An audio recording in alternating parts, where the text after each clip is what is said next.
क़ाल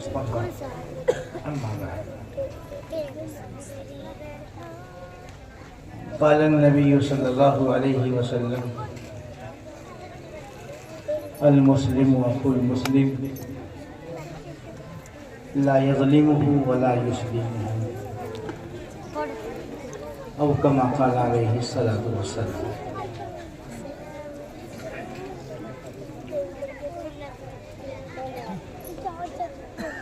मेरे भाई और बुजुर्गों, बहुत छोटी सी हदीस पढ़ी गई है और छोटी सी ही बात अर्ज करनी है।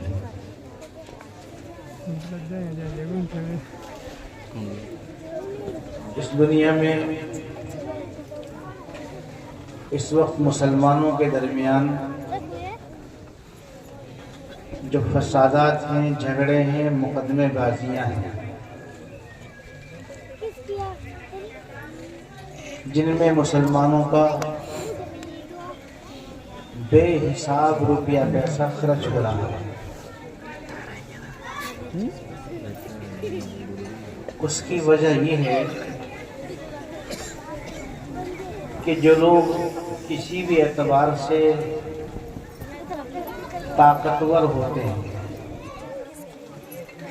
माल के एतबार से हों, क्या जरूरत है, इससे पहले जो था वो था रिगाड़ कर दिया।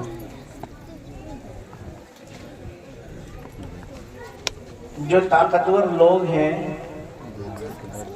चाहे वो किसी भी एतबार से ताकतवर हो, जान उनमें ज्यादा हो या माल उनके पास ज्यादा हो या अफराद उनके पास ज्यादा हो, आदमी ज्यादा हो,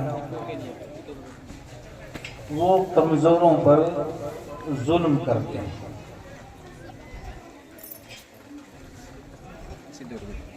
जमींदार हों तो जमीन दबाते हैं,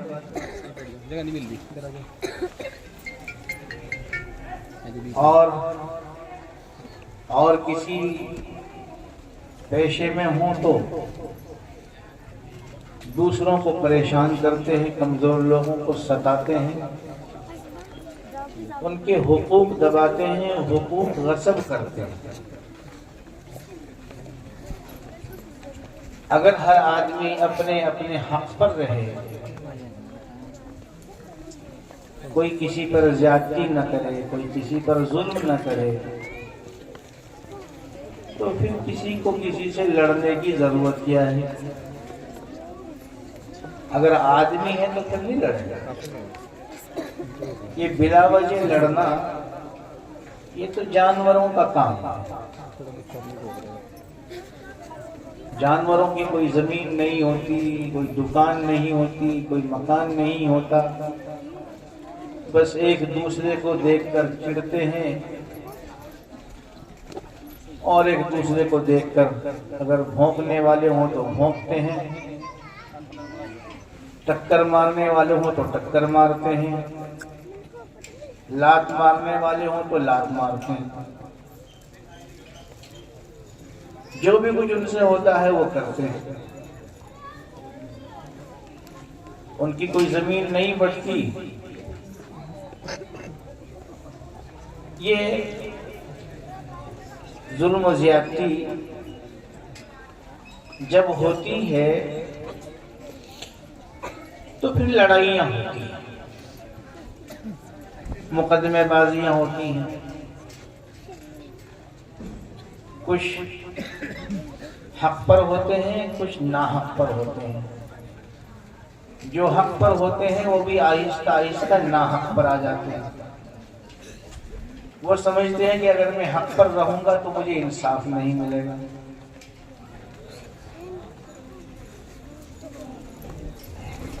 अगर किसी आदमी पर ज्यादती हो, जुल्म हो, उस मजलूम को इस बात का हक है कि वो अपने ऊपर से जुल्म को किसी भी तरीके से दूर करे, किसी जगह शिकायत करे, किसी बड़ी अथॉरिटी के पास जाए, वहाँ शिकायत करे,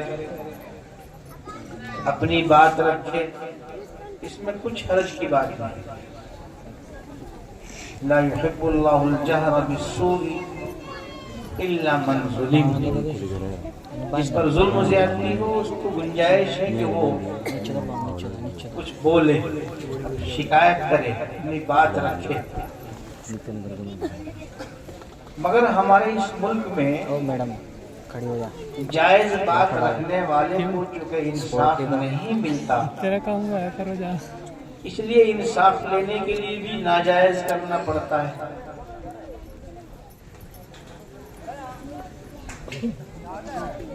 अगर किसी ने किसी पर जुल्म किया है और वो जो कहेगा कि मुझे इस पर मुकदमा लगवाना है, और तो मेरे पास कुछ है नहीं, अलबत्ता मेरे घर में औरतें हैं, बहू हैं, बेटियां हैं, बीवी है, उसी को ले जाके थाने में खड़ा कर देते हैं, कपड़े फाड़ लेते हैं, क्योंकि उनके पास इसके अलावा कोई रास्ता नहीं, कमजोर है ना। तो यहाँ जायज बात रखने वालों को भी नाजायज करना पड़ता है, इसलिए दोनों ही नाजायज हो जाते हैं, दोनों ही गलत हो जाते हैं, हक से हटे हुए हो जाते हैं। फिर उनकी लड़ाई एक दूसरे पर फौकियत ले जाने के वास्ते होती है, उसके लिए फिर चाहे कुछ भी करना पड़े। रिश्वत के बगैर तो यहाँ एक कदम भी नहीं रखा जाता, आपकी शिकायत भी दर्ज नहीं होती, और अगर आपने शिकायत कर दी है लेकिन पुलिस दूसरों को अरेस्ट नहीं कर रही है, फिर आपको पैसे देने पड़ेंगे। जितने आप पैसे देते रहेंगे पुलिस आपके पैसों पर चलती रहेगी। दूसरे ने उससे कुछ ज्यादा दे दी, फिर वो रास्ते में रुक जाएगी, नहीं वापस चली जाएगी, ऊपर से ऑर्डर आ जाएगा। जब आप किसी ऊपर वाले को दे देंगे, वो फोन कर देगा, नहीं जाने की जरूरत नहीं, वापस आ जाओ। फिर ये और जोर लगाएगा, ये उससे ऊपर वाले के पास जाएगा, उसे और ज्यादा देगा। गरज ये कि मुसलमान इसी तरह लुट रहा है। गाढ़ी कमाई, मेहनत की कमाई औरों के पास जा रही है। वो लोग बैठे हुए आराम से आपके मुंतजिर रहते हैं कि कब मुसलमानों के गांव में झगड़ा हो। पहले एक फरीक आएगा, फिर दूसरा आएगा, फिर वापस वही आएगा। रही कसर जो होती है वो हमारे, वो हजरात जो दरमियान में होते हैं, मैं उनका नाम लेना नहीं चाहता, क्या बोलते हैं हमारे यहाँ उनको, चौधरी, अच्छा लफ्ज़ नहीं माना जाता उससे, चौधरी हुआ, वो भी अपना काम करते हैं, उनकी भी जेबें बड़ी होती हैं। तो इस तरीके से मुसलमानों की लुटाई हो रही है। वजह क्या बनी? वजह ये कि एक आदमी ने दूसरे पर जुल्म किया।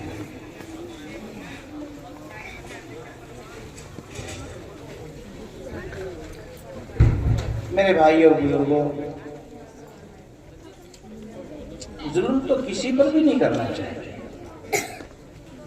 क्योंकि उम्मन मुसलमान एक दूसरे के साथ रहते हैं, और जिस पस मंजर में ये अहादीसें आई हैं वो वही था कि मुसलमान एक दूसरे के साथ रहते थे। इसलिए ये बात कही गई है कि मुसलमान मुसलमान पर जुल्म नहीं करता, मुसलमान वो है जिससे दूसरे मुसलमान महफूज रहें।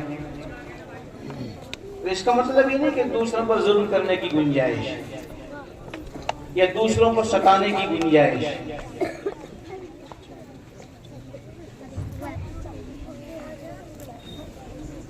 तो मेरे भाई और बुजुर्गों, मुसलमान हैं हम, आपस में वे क्यों रहा? हुजूर अकरम सल्लल्लाहु अलैहि वसल्लम ने इस जुल्म को रोकने के लिए ये ताबीर रखी कि मुसलमान मुसलमान का भाई है, और भाई भाई पर जुल्म करता नहीं है। मगर ये उस जमाने के भाइयों की बातें हैं। आज तो भाई ही भाई पर सबसे ज्यादा जुल्म करता है।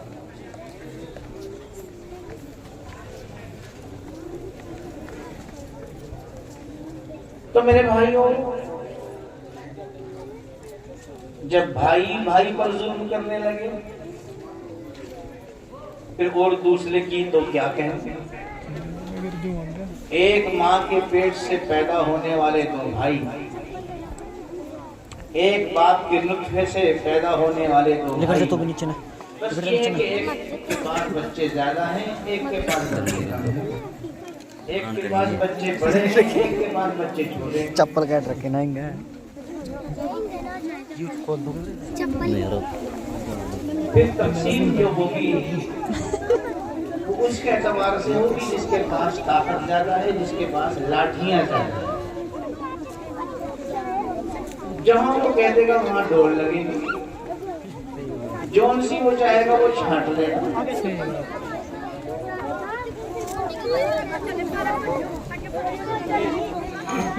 तो मेरे भाइयों, जो लोग अकेले होते हैं, जिनका कोई भाई नहीं होता, जब उन पर कोई ज्यादती करता है तो उन्हें ये एहसास होता है काश मेरा भी कोई भाई हो। मैं अकेला हूँ, मेरा कोई भाई नहीं है, ये मुझ पर ज्यादती कर रहे हैं। तो भाई की याद इसी वास्ते आती है कि अल्लाह ने भाई को बनाया ही इसी वास्ते। हजरत हारून अलैहिस्सलाम हजरत मूसा अलैहिस्सलाम के भाई हैं। जब अल्लाह ताला ने मूसा अलैहिस्सलाम को नबूवत से सरफराज फरमाया कोहे तूर पर, और जो कहा कि तुम्हें फिरौन के पास जाना है। फिरौन कोई छोटा मोटा आदमी नहीं था, उस जमाने का बड़ा बादशाह था। हजरत मूसा अलैहिस्सलाम ने अर्ज किया, ए अल्लाह, तो बहुत बड़ा आदमी है, मैं अकेला और वैसे भी मेरी जुबान साफ नहीं है,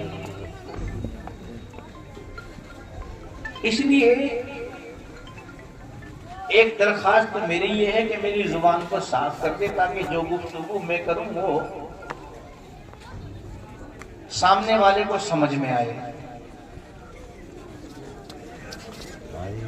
वहलुल उक़दतम मिन लिसानी यफ़क़हू क़ौली। और दूसरी दरखास्त ये कि वजअलनी वज़ीरम मिन अहली, मेरा मददगार, मेरा मुशीर,